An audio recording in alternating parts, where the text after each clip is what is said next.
I thought we'd start out with saying some things about Neil Black, the late UK former performance director. And you knew him pretty well. How did he treat you on the road? Always extremely well. We had this joke going that he said he always worried if he went somewhere and I wasn't the first person he bumped into. I mean, in terms of European or British writers, I'm quite low in the pecking order if you go on circulation, and because I'm not with a national newspaper and so on. But for Neil, that never made any difference. If I was there, he was always happy to talk to me. Mm-hmm. It was a great shame that he died. And of course, that he had actually left British athletics in, I think, unfortunate circumstances just a few months prior to that. Mm.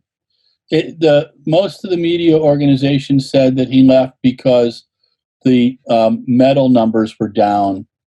How big of a issue are medals with UK athletics and in the British athletics media circles?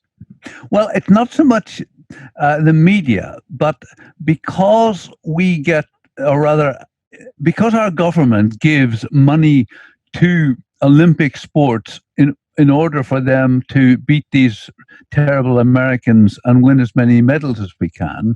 Sure. That is why medal targets are important. Mm-hmm. And because you've got whatever number, 20 Olympic sports all vying for the money, medal targets are set. And basically, if swimming does badly, then perhaps athletics will get more money and swimming will get less money. So in that sense, targets are important. But I mean, you and I were both in Doha. Sure. And if you remember the women's 4x400 relay, when Jamaica finished third and Britain finished fourth, then Jamaica were disqualified and suddenly Britain had a medal. Yeah. 5 minutes later, Jamaica were reinstated and Britain lost the medal. Yeah. And in a way, differences like that determine whether you meet a medal target or not. And if I go back to 20 years, there was a British performance director who lost his job because he had not met his medal target. Yeah. But today he has met the medal target because Russians who won medals against British athletes have now been disqualified and British athletes have been moved up. So it's a very, I understand why you have to do it, but it's quite unsatisfactory and the margins are incredibly small. Sure. Oh, I remember Charles Van Comeny resigning after 2012. Yes. Even though I thought British athletics did an amazingly well. He said we hadn't met the targets. And, I still wonder if he just had enough of dealing with what he was dealing with and wanted to go to a place where he could, flex his muscle a little bit. Yeah. But, I do think that if you look at the three key stories in athletics over the last 10 to 12 years, the resurrection of British athletics is one of the big ones.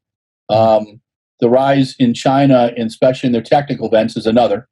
And we'll leave the other for other discussions. But the other thing is we had a little announcement last week about, I'm going to say a couple things about Neil. One, he was always kind to me. I was lucky enough to see him in unguarded moments, laughing with Mo Farah. He always got the athletes to laugh. And he seemed to me to be a man with a gentle hand, a very fine, would you call him a masseuse or would you call him a therapist? What's the... he was, by profession, he was what we call a physiotherapist, you call a physical therapist. A physio, okay. And he actually started working for British athletics in that role. Mm-hmm. And then transitioned into being the performance director. But he continued to be the only person that Mo Farah would trust. Wow. And I mean, even as recently as Chicago, Mo flew him over for the Chicago Marathon so that he could be the one who would have him in perfect condition for the race. Yeah, no. Mo gave him an incredible tribute on Instagram when Neil surprisingly passed away. That was a hard one for people to take, and I think he's going to be sorely missed. He was a good man in a complicated sports situation, and I think UK athletics is going to get a little more complicated over the next few months.